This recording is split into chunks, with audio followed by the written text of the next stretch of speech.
दोस्तों, आपके अपने चैनल लक्ष्य द गोल पर आपका स्वागत है। आज हम बात करेंगे भूगोल के कुछ टॉपिक के बारे में जहां से क्वेश्चंस पूछे जाते हैं। तो कौन से टॉपिक्स होंगे आपके, जैसे कि खगोलीय पिंड क्या होते हैं, नक्षत्र मंडल क्या होते हैं, तारा ग्रह इत्यादि के बारे में बात करेंगे।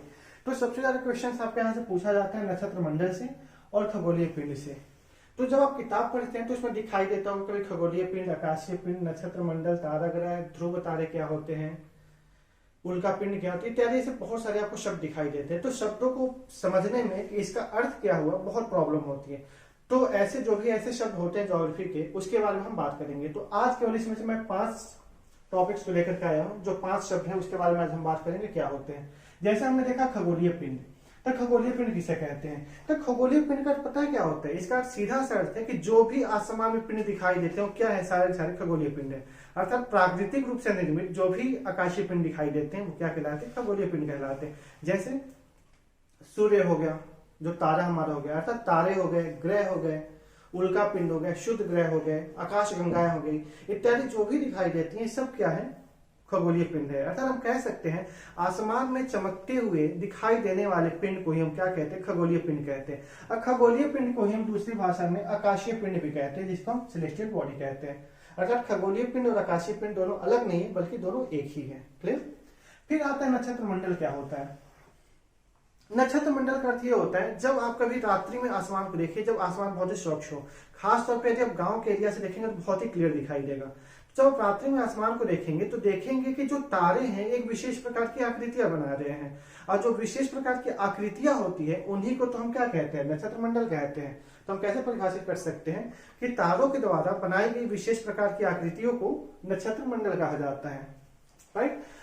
और उसी नक्षत्र मंडल में एक है अर्सा मेजर या बिग बियर भी एक नक्षत्र मंडल है, और उसी नक्षत्र मंडल का एक भाग है जिसको हम सप्तर्षि के नाम से जानते हैं। सप्तर्षि का अर्थ हुआ 7 तारों का समूह, अर्थात 7 तारे मिलकर के एक विशेष प्रकार की आकृति बनाते हैं।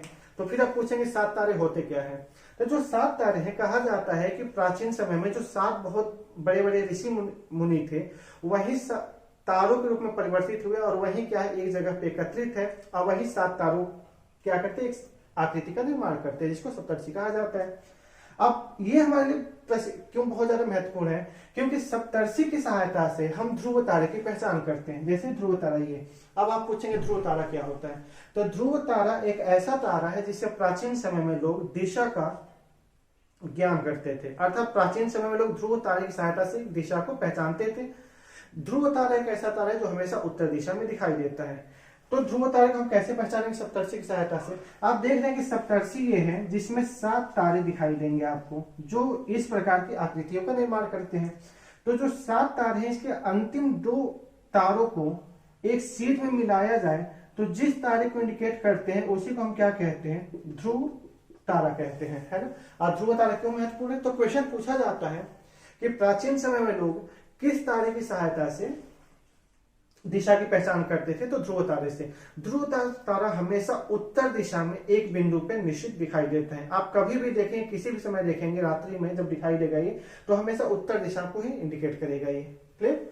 अब आते हैं कि तारा क्या होते हैं। तो तारा क्या है, तारा भी एक हमारा खगोलीय पिंड है। अर्थात कुछ खगोलीय पिंड ऐसे होते हैं जिसमें स्वयं की प्रकाश और ऊष्मा होती है, और वे आकाशीय पिंड या खगोलीय पिंड जिसमें स्वयं की प्रकाश और ऊष्मा होती है उन्हीं को हम क्या कहते हैं, तारा कहते हैं। जैसे हमारा सूर्य भी क्या है, एक तारा है, और सूर्य में खुद की प्रकाश और ऊष्मा है जिससे सारे प्लेनेट क्या होते हैं, प्रकाशित होते हैं। तो फिर बात आती है जो प्लेनेट प्रकाशित होते हैं, तो प्लेनेट क्या होते हैं, अर्थात ग्रह किसे कहते हैं। तो आप बचपन से पढ़ते आए हैं कि ग्रह क्या होते हैं, तारों के चारों तरफ घूमने वाले, या फिर वे आकाशीय पिंड जिसमें स्वयं की ऊर्जा और ऊष्मा नहीं होती बल्कि तारों के प्रकाश से प्रकाशित होते हैं, उनको हम क्या कहते हैं, ग्रह कहते हैं। आप ऐसा बचपन से पढ़ते हुए आए हैं, लेकिन क्वेश्चन यहां से नहीं पूछा जाता। क्वेश्चन कुछ अलग तरीके से पूछा जाता है। क्वेश्चन पूछा जाएगा कि ग्रह जिसे हम अंग्रेजी में प्लैनेट कहते हैं, इसकी उत्पत्ति कहां से हुई है, अर्थात ग्रह शब्द की उत्पत्ति कहां से हुई। अब ऐसा क्वेश्चन पूछा जाएगा तो फिर आपको पढ़ने का तरीका भी थोड़ा सा अलग होना चाहिए। तो देखते हैं क्या, ग्रह जिसे हम इंग्लिश में प्लैनेट कहते हैं, एक ग्रीक भाषा का शब्द है प्लेनेटाई, वहीं से इसकी उत्पत्ति मानी जाती है। प्लेनेटाई का अर्थ होता है हिंदी में परिभ्रमक। परिभ्रमक मतलब क्या होता है, चारों तरफ घूमने वाला, अर्थात एक पिंड के चारों तरफ क्या होता है, घूमने वाला।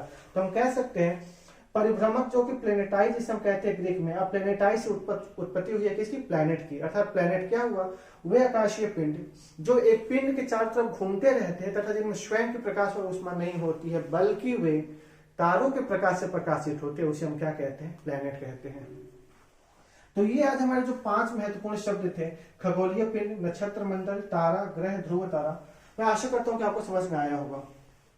ऐसे ही और भी जो भूगोल के जो शब्द होंगे जो आपको समझने में थोड़ी सी कठिनाई होती होगी, उसको भी मैं धीरे धीरे एक एक समय पे लेते आऊंगा। इसके बाद हम पढ़ेंगे तारे के बारे में कि तारा क्या होता है। तारे के बारे में हम और बहुत विस्तृत रूप से पढ़ेंगे कि तारा जो है, तारे का निर्माण कैसे हुआ। जैसे हम कहते हैं कि हमारी पृथ्वी का भी कभी ना कभी निर्माण हुआ होगा, तो वैसे हमारे सूर्य का भी कभी ना कभी निर्माण हुआ होगा।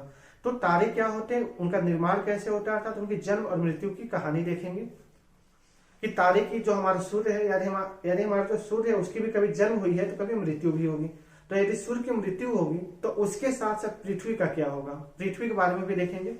तो हम अगले वीडियो में इन सब के बारे में देखेंगे। मैं आशा करता हूं मैंने आपको जो भी बताया समझ में आया होगा। धन्यवाद।